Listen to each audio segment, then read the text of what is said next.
ayan, magandang hapon. Ngayong araw dito na ako kila Marcos at papunta kami dun sa sa nilalapit ng kagawad ni yung tumulong kila Jojet Herd na kagawad, may nilalapit sa amin sa isang barangay dito. Pupuntahan namin ngayon bago kami dumiretso kila Mami at Daddy. Kaya yun. Ngayon pala sobrang init dito sa amin. Kaya baka mag-ano lang kami. Magpo-4 wheels lang kami. At kukunin ko lang yung motor, papasok ko dito sa may isa kanila para safe na rin yung motor natin. At yun nga, naka-4 wheels kami gawa ng sobrang init. Ayan yung service natin. Ready na sana tayo. May helmet tayong dala. Tapos may tubig din tayo dito sa loob ng bali kukunin ko na lang yung tubig kasi naka-4 wheels naman kami, sayang naman. Kailangan lagi may baon tayong tubig.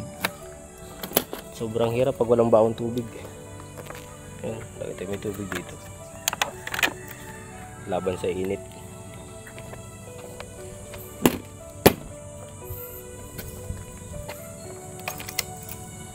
Papasok ko muna itong motor dun sa kila Marcos para naman safe yung motor natin dito, hindi nasa tabing kalsada.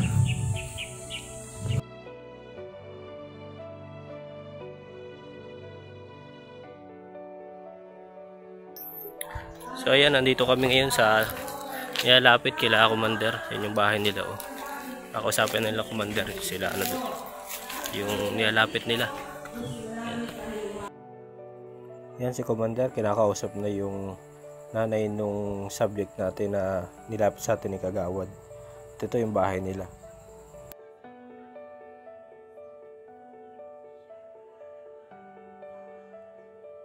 Yan, ito po yung tahanan nung bago nating scout na in-interview ni Commander ngayon. Grabe yung butas na kalit sa likod. Ang kailang tahanan. Grabe sira-sira na. Ando po si Commander ngayon, interview lang yung yung nilapit sa amin ni kagawad na nung kagawad sa may kila Joy kila Herlin. Siya naglapit sa amin dito kabilang ito. Papunta po ito kila Shailene sa kabilang kalsada pa. Medyo malayo. Halos 1 oras din ito binabiyahe mula dun sa amin kila Marcos. Yan yung bahay nila. Sila Commander nandun sa harapan, may interview lang sila bago interview, bago nilang scout kay Christine.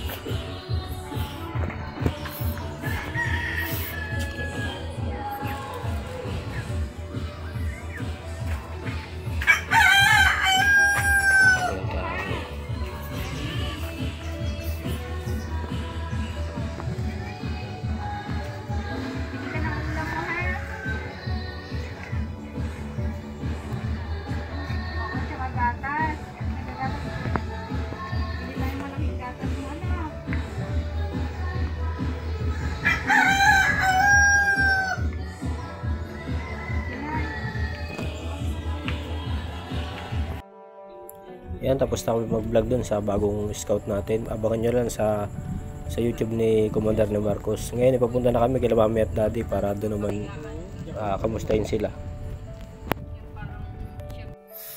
So yan, dito na kami sa may kila papunta kila Mami at Daddy. Kalakad lang kami. Yan yung dalawa sa unahan. Nandun yung sasakyan namin, nasaan na lang. Iniwan namin sa gasolinahan kasi hindi kasya dito yung 4 wheels. Although may kalsada, kaya lang hindi na kami makakaikot kasi yung kalsada niya one way lang. Kaya hindi na 4 wheels kasi yung dala namin, kaya hindi na makakaikot dito. So iniwan na lang namin dun sa gasolinahan at maglakad na lang kami. Medyo malapit naman ito dito sa kalsada. Yan, samahan nyo kami dito kay Mami at Daddy. Sa mga nag-aabang kay Mami at Daddy, yan. Ito na, magkakaroon na ng update kay Mami at Daddy. At tatry namin kausapin yung kagawad dun.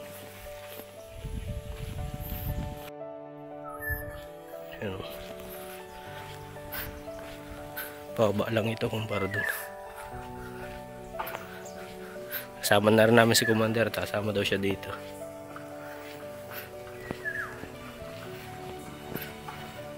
Tanyan mo po yung kalsada, pang isahan lang talaga. Wala kaming iikutan pag pinasok namin dito yung 4 wheels.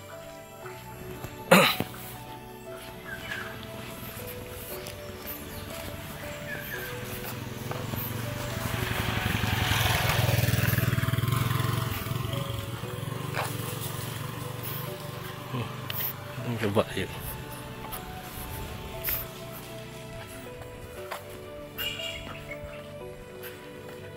Medyo malayo lang. Ito na.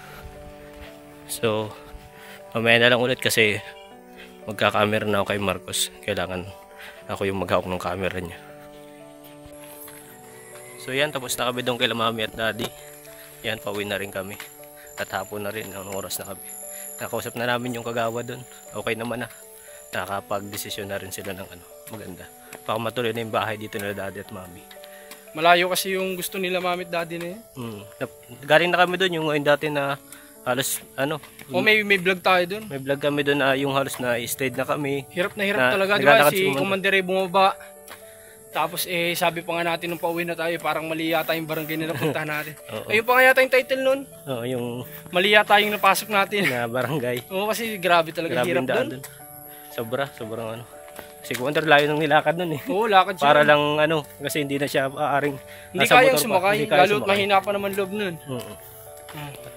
Hirap. Tapos doon pa gusto nila Mami at Daddy gustong tumira, ay wag na lang po kasi unang-una pag may karamdaman sila, walang magsiservice sa kanila doon. Pag emergency. Sobrang Ay yung mga tao nga doon siguro pag may emergency, hindi din kung Mahirap po kasi nung gano'n. Mabuti kung may service sila Mami at Daddy at pwede. Oo.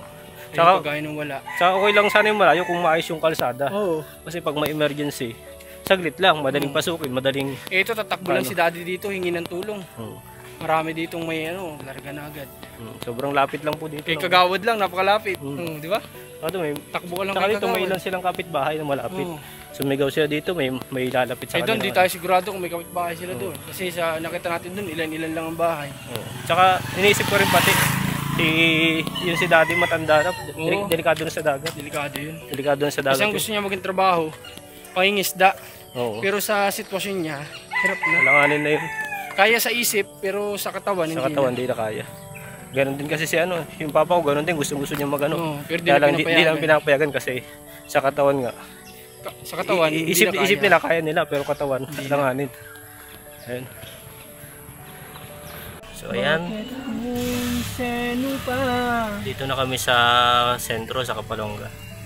Dahil lang kami sa palengke at nabili ng pang-ulam mamaya, saka pang merienda. At yun nga, nakakapagod yung maghapon. Magkasalungat yung pinuntahan namin.